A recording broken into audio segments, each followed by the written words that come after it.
Hello guys, in this video I'm going to show you how to add a home address in the Bonjour RATP application. The first thing you need to do is enter the app.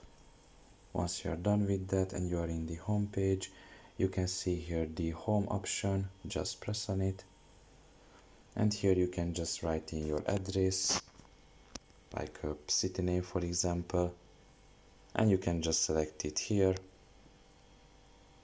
and press validate. And basically we just added your home address just like that.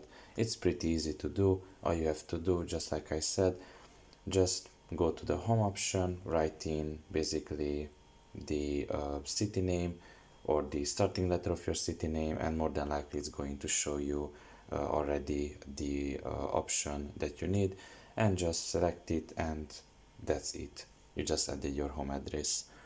So pretty much this is all about it. I hope this video was helpful to you. Thank you for listening and see you next time. Bye bye.